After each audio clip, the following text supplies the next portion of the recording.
Olá, amigos e amigas, eu sou o Diácono Beto da paróquia São Miguel Arcanjo, Arquidiocese de Maringá. E estamos aqui hoje dentro dos nossos estudos do livro de Samuel, para olharmos o terceiro capítulo do primeiro livro de Samuel. Para isso, peçamos que a Trindade nos abençoe neste estudo, ela que é Pai, e Filho, e Espírito Santo. Amém. Se você ainda não está inscrito em nosso canal, se inscreva, aperte o sininho para receber sempre os nossos vídeos e juntos estudemos a palavra de Deus, que é luz para nossos passos. No capítulo 3 do primeiro livro de Samuel, nós temos, depois do nascimento miraculoso de Samuel, depois da sua dedicação do filho ao templo, onde ele é deixado logo depois de desmamar no templo.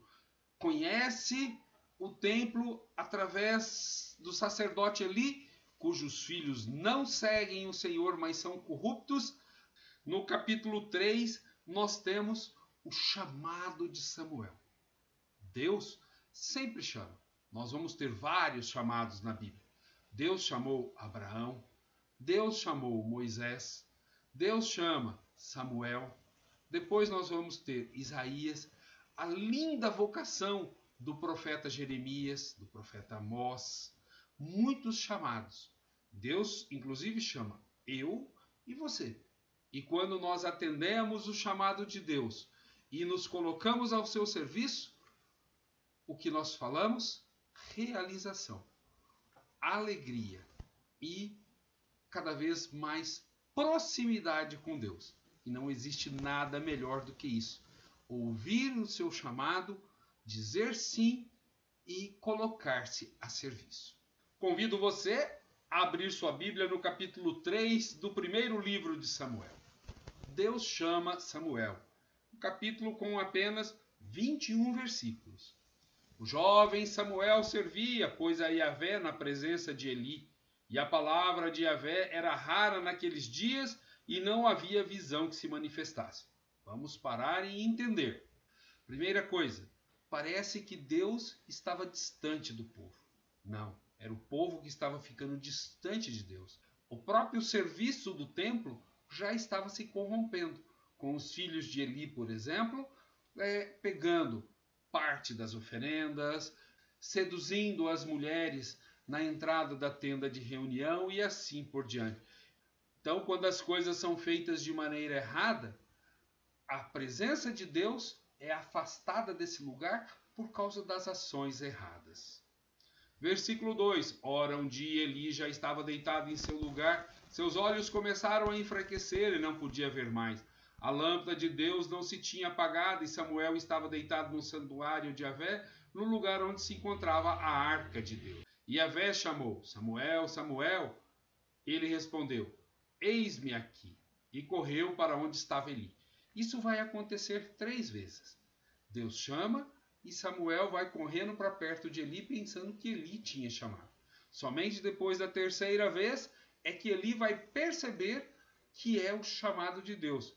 E vai orientar o jovem Samuel a responder. Aqui nós precisamos entender o chamado de Deus. E qual que é a resposta?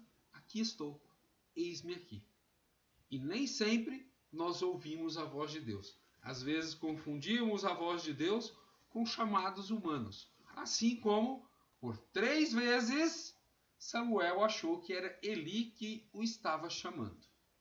Depois dessa 3ª vez, no versículo 10, veio Yahvé e ficou ali presente, chamou como das outras vezes, Samuel, Samuel, e Samuel respondeu, fala, pois teu servo ouve. Em algumas traduções, fala, pois teu servo escuta, ou eis-me aqui. E Yahvé disse a Samuel, vou fazer uma coisa em Israel que fará tinir ambos os ouvidos de todos as que ouvirem. Naquele dia farei cumprir-se contra Eli tudo o que disse acerca da sua casa, do começo ao fim. E lhe anunciei que Deus tinha falado, que os 2 filhos dele e a casa dele definhariam. E um dia eles até pediriam moedinhas no templo para sobreviver. Eles que tinham um serviço de honra, de prestígio e de sobrevivência muito boa no serviço do santuário. Naquele dia farei cumprir-se contra Eli tudo o que disse acerca da casa do começo ao fim. Eu lhe anunciei que julgaria sua casa para sempre, porque ele sabia que seus filhos ofendiam a Deus e não os repreendeu. Responsabilidade dos pais sobre os filhos. É por isso, e eu juro à casa de Eli, que nem sacrifício nem oferenda jamais expiarão a iniquidade da casa de Eli. Samuel repousou até de manhã e então abriu as portas da casa de Yahvé. Samuel temia contar a visão a Eli. É uma visão?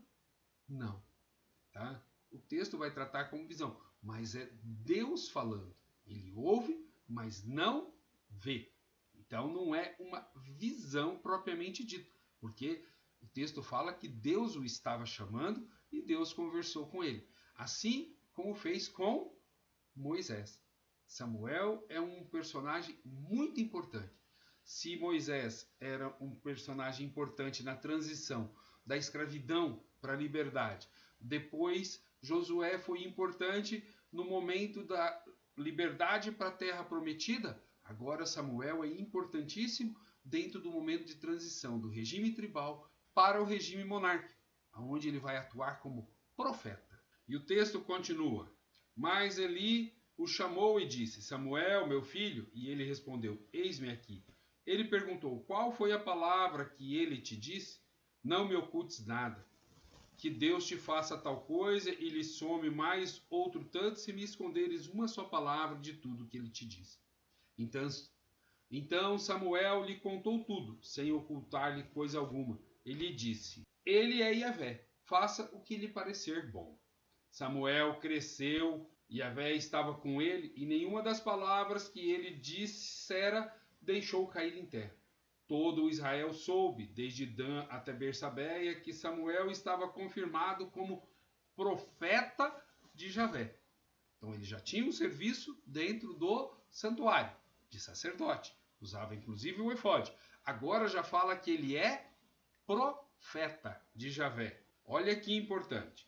Yahvé continuou a manifestar-se em Silo, porque em Silo ele se revelava a Samuel pela palavra de Yahvé.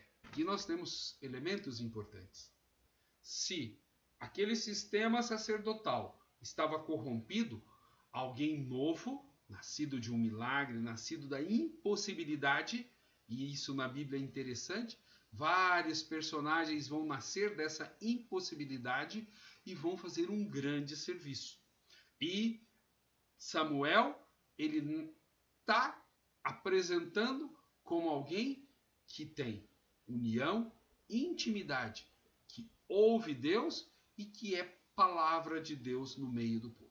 E ele vai alertar nesse processo de transição, muitas vezes, que os perigos são grandes. Tá? Mas vai respeitar as decisões do povo. Porque, em se tratando de religião, nada tem que ser imposto. Religião é uma opção.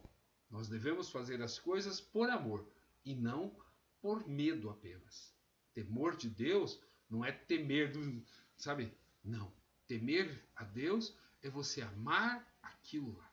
Então você tem um temor de não fazer aquilo porque o fazer te realiza.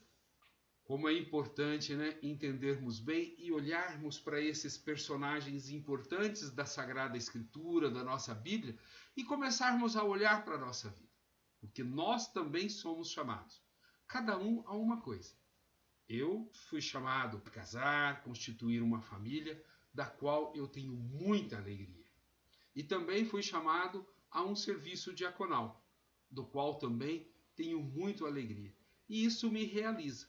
Quando ouvimos o chamado de Deus e nos colocamos a serviço, realização. Sigamos juntos para continuarmos no próximo vídeo olhando como que os filisteus vão se apossar da Arca da Salvação, que está ali no santuário de Silo.